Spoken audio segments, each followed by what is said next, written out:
Hello friends, स्वागत है आप लोगों को अपनी यूट्यूब चैनल अर्चना ऑनलाइन क्लासेस में। सो फ्रेंड्स, आप लोग जानते हैं कि बीपीएससी टीआरई 4 का नोटिफिकेशन जल्द ही आने वाला है और बहुत ही बम्पर बहाली निकल रहा है फ्रेंड्स बीपीएससी टीआरई 4 में। सो फ्रेंड्स, इसके लिए हमें मैथ्स की तैयारी तो करनी होगी क्योंकि उसमें मैथ भी पूछते हैं। तो देखते हैं मैथ के क्षेत्र मिति से बहुत ही इम्पॉर्टेंट टॉपिक के सारे फार्मूले को मैंने ऐड किया है फ्रेंड्स। तो चलिए शुरू करते हैं।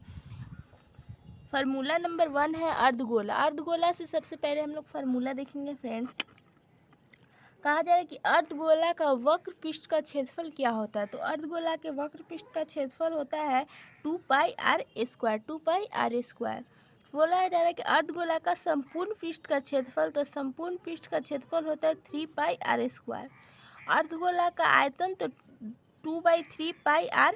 क्या होता है 2/3πr³। अब देखते हैं हम लोग गोला के सूत्र। तो गोला के पृष्ठ का क्षेत्रफल होता है 4πr²। क्या होता है 4πr²। और गोला का आयतन होता है 4/3πr³। 4/3πr³। और गोलाकार छिलके का आयतन, गोलाकार छिलके का आयतन क्या होता है फ्रेंड्स।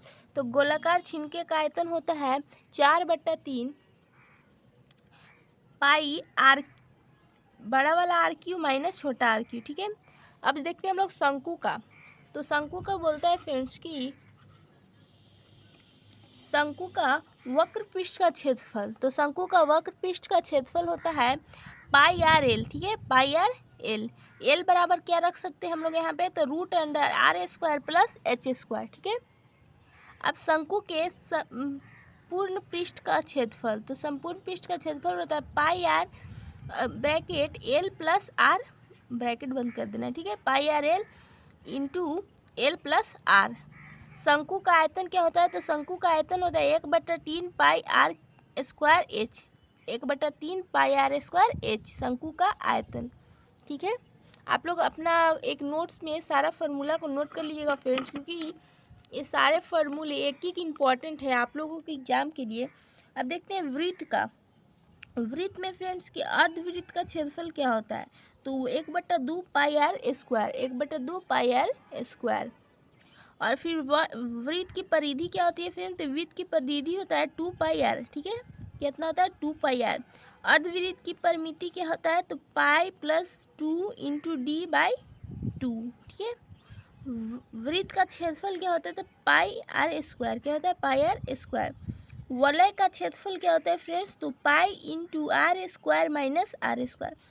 ये सारे क्षेत्रमिति के फॉर्मूले हैं, आप लोग को पता ही होगा क्योंकि ये क्षेत्रमिति से अच्छे खासे क्वेश्चन पूछे जाते हैं हमारे एग्जाम में। ठीक है। अब आते हैं समांतर की तरफ। समांतर चतुर्भुज। तो समांतर चतुर्भुज का क्षेत्रफल होता है b/h। कितना होता है b/h। समांतर चतुर्भुज की परिमिति क्या होती है, तो 2 इंटू आसन्न भुजाओं का योगफल। 2 इंटू कितनी होती है, आसन्न भुजाओं का योगफल। अब देखते हैं हम लोग त्रिभुज के बारे में। तो त्रिभुज का क्षेत्रफल क्या होता है फ्रेंड्स, तो 1/2 इंटू b/h। 1/2 b/h त्रिभुज का क्षेत्रफल। ठीक है। और त्रिभुज की परिमिति क्या होती है, तो परिमिति हो रही है 2 इंटू s, और s बराबर क्या होता है, तो a plus b plus c होता है। ठीक है।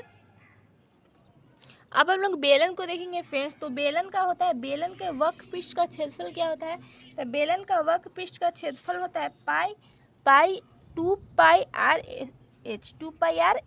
बेलन के वक्र पृष्ठ का क्षेत्रफल होता है 2πrh। ठीक है। अब बेलन का आयतन क्या होता है, तो बेलन का आयतन होता है हमारा πr²h। πr²h। और फिर बेलन का कुल पृष्ठ का क्षेत्रफल क्या होता है फ्रेंड्स, तो बेलन के कुल पृष्ठ का क्षेत्रफल होता है 2πr into r plus h। 2πr into r plus h। खोखले बेलन का क्षेत्रफल क्या होता है, तो πr into r plus r minus r। ठीक है। अब त्रिखंड को देखते हैं। त्रिखंड का क्षेत्रफल है